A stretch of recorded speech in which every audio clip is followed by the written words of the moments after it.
Welcome to The Nice Guys, where we kick things off in 1977 LA with some random mischievous kid looking for some nude chicks material underneath his parents' bed cause hey, it's the 70s, and just when this little perv finds a centerfold of adult film legend Misty Mountains flashing him, a car crashes into his house and barrels down the hill without waking anyone up. Nothing unusual there. The degenerate kid descends to see what's going on while the car is on fire, which is super duper retarded cause it might explode, but the kid's Johnson has a sixth sense and is in charge now, and lo and behold, that same Misty Mountains is the one that fell out of the crashing car butt naked and is flashing him on her deathbed. The kid starts undressing cause it's a perfect time to hit his first home run, but nah, he's a gent and covers unfortunate Misty, who is no more. Now it's time to meet the first half of this BFF action comedy, Mr. Jackson Healy, a divorced and disillusioned alcoholic anonymous professional brass knuckle-ass kicker that has a knack for beating Roman Polanskis of the world for money. The second half of the duo is a booze-soaked crash test dummy bumbling Inspector Clouseau type but somehow competent PI and single father Holland March, who has his daily mantra tattooed on his hand. He usually takes on high-stakes cases like helping sweet old widows with Alzheimer's hunt down their long-dead husbands. Healy is hired by this chick called Amelia to rough up some creeps tailing her. One of them is March, no clue how she got his address, and at the same time March is badgering people for some info on her. As a smoothest toddler attempt to bribe some bald big black bartender cock to get Amelia's credit card receipts, but the black dude's like, "F you, I won't do what you tell me." So March waits for him to lock up and we get to see just how big of an imbecile he is as he tries to break in but slashes his hand instead, and the next stop is the ER. Okay, why the fuck is the bald black dude combing his hair? Anybody? Never mind. Healy rolls up to March's house and like any decent human being politely introduces himself, but since March is an antisocial dipshit, Healy gently persuades him and is like, "Back the fuck off, Amelia." But March gives zero fucks to client confidentiality and rats out some prehistoric bat who hired him and that Amelia is just a lead. Healy's cool with that and gifts March a fresh arm realignment before he leaves and bonds a bit with March's teenage daughter Holly. But it turns out that someone else is looking for Amelia cause Healy is ambushed outside his crib by a flamboyant black and white combo that first knocks him out and then starts questioning him about Amelia's whereabouts. They find Healy's stash of some shit in a bag, but it's booby-trapped with paint, so the black and white combo becomes black and blue combo. Blueface loses his shit, attacks Healy's aquarium, and goes full Kevin Kline Oscar-winning auto from a fish called Wanda, catches a fish with his hand and throws it at Healy. Let me repeat that once more real slow. He catches a fish with his hand. Anybody? Okay, I should leave it. Healy blinds them with his 77 state-of-the-art disco light and sound setup. Blueface kills an innocent bitch. Healy grabs a shotgun and they skedaddle. At the same time, March, already with a cast on his arm, reluctantly accepts more dough from Misty Mountain's ancient aunt to keep looking for her recently deceased porn star niece and or her doppelganger Amelia, cause she claims she saw Misty through the window 2 days after she croaked with her plus 100 prescription glasses. He goes back to his car, gets a reality check from his 13-year-old daughter. Am I a bad person? Yes. And she drives them away. In case you didn't hear that, his 13-year-old daughter is driving. Never mind. Fucking Hollywood bullshit. Next day, March is at the bowling alley throwing a party for Holly's birthday, takes a break for a quick dump, handjob, and a smoke. Healy shows up and leaves him blue-balled. March acts tough and burns down his pants cause he's a numbskull. Healy wants him to find Amelia cause he's worried Blueface is gonna whack her. He will even pay him. March brings him up to speed. Gate guard at Misty's place saw Amelia's car and that's why he's looking for her. But then Holly crashes the party, finds out about Healy's 9-to-5 job and is like, "Can you fuck up my friend Janet? She's such a bitch." Healy's happy to oblige, but the alcoholic chain-smoking father figure ruins their plans. So they're off to chase down Amelia at some bullshit anti-pollution protest she cooked up with her bozo crew. They find out that Amelia's boyfriend Dean croaked like 3 days ago and find one corrupt muppet called Chet who leads him to Dean's torch place, and we learn that Chet is a projectionist of Dean's porno movies. Some random local kid shakes them down for some cash and spills the beans that Dean did a flick with Misty Mountains and the infamous porn producer Sid Buttocks a month ago, and the punk kid offers to show them his dick. I kid you not.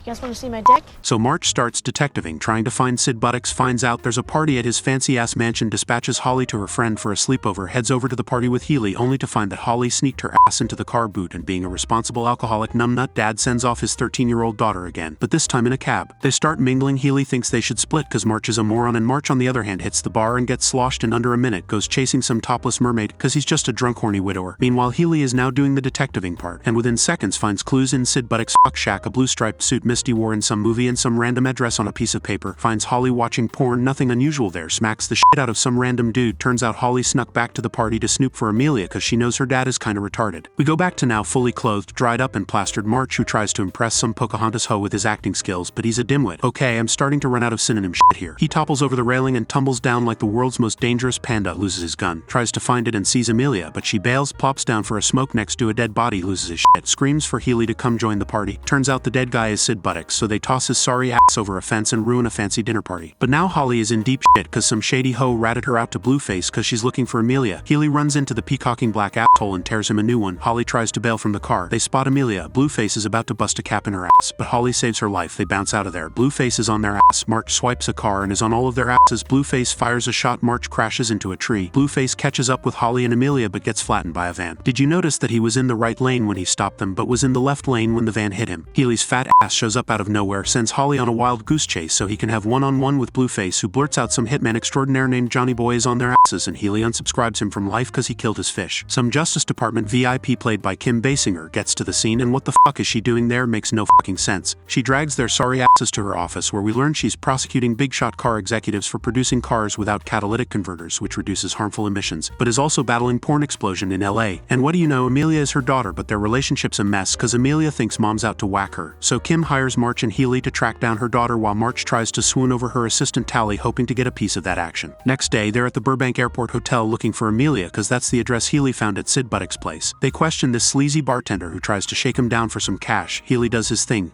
He'll stop doing it. Doing what? Says Amelia and some New York businessmen are all at the penthouse, and Johnny Boy the executioner went up there also. What a polite mass-murdering serial contract killer. He even introduced himself to the bartender. That's nice. They roll up, but it's a slaughterhouse cause it seems like Johnny Boy is doing his thing. They pussy out and bail out of there, but then out of nowhere Amelia drops onto their car, tries to shoot them, but the gun kicks back and she's out cold. They take her to Mach's place. Amelia spills the beans like, my mom is a criminal, she's gonna let the big car assholes off the hook. I got the dirt, it's all in the movie, but my psycho mom torched my boyfriend's house. Once it hit theaters everyone would have known she whacked them all, my boyfriend Misty and Sid buttocks. They leave her to sleep it off cause they think she's a loon, but Kim's assistant Tally calls March and is like, Kim's in some kind of trouble, I need your help. And March is like, we have Amelia, she landed on our car and you can land on my dick if you come over. I'll send a family doctor to check on Amelia, but if you take 100k to Kim for me, I'll think about your offer. They haul ass to Tally cause Ryan's dick is on a mission from God. She hands them the case but doesn't give them the address. Nothing unusual there. Ryan falls asleep while driving. They crash. Thanks to some Hollywood bullshit, the metal case flies away like a helium balloon, hits the freeway above, and fake paper money starts raining down. Back at the crib, the family doc Tally sent shows up, but he's creepy as fuck, so I'm guessing it's Johnny Boy. But Holly's no idiot. She should do a DNA test and check if Ryan's really her dad. She pulls a piece on Johnny Boy. The guys roll up. Johnny Boy tosses Holly's BFF out the window, heads to his car. Bullets start flying. March gets to the house, stuffs the chicks in the wardrobe, runs back to help Healy, but thick-skulled Amelia's like, screw this, and bails. Johnny Boy hears the sirens and fucks off. Amelia thinks it's a good idea to hitchhike, and you'll never guess who she stops. Wow. What a dumb bitch. And another thing, how does Johnny Boy know that's Amelia when he asked Holly in the house if her BFF is Amelia? How's our patient? That's her. This movie can suck my third nipple. Next day, Misty's ancient-ass dinosaur aunt storms in to chew Ryan's ass cause he didn't find Misty. His single brain cell finally kicks in and he realizes she saw Misty's movie, not Misty herself. Exhales a sigh of relief. Holy fucking shit! The old hag's in rage and ready to swing with her right hand, but somehow is dumbfounded and magically switches to her left in the next shot. They head to Misty's place. Ryan's brain cell is on fire. Turns out there's a second copy of the movie. Amelia gave it to Chet. Remember that protester asshole projectionist, so he can blast it at the LA Auto Show later that night. So guess where they go next? They find the projection room at the auto show, but Tally walks in with a gun looking all fine and fuckable. They chit-chat a bit. Holly busts in with some room service crap, chucks some coffee at Tally. Unfortunately the coffee's cold, but fortunately Klutz Tally slips on it and headbutts the table. Meanwhile, Johnny Boy hunts down Chat. The projectionist beats the shit out of him and throws him into a dumpster, where he's immediately and conveniently found by Healy, and we learn that the movie is spliced into another movie and ready to air. But the flamboyant black dude who's working with Johnny Boy now grabs March and Holly, drags them to the roof to erase them, but March pulls the old switcheroo, pops his ass, and while trying to save Holly they both fall off the roof. March lands in the pool while the black guy turns into a pancake.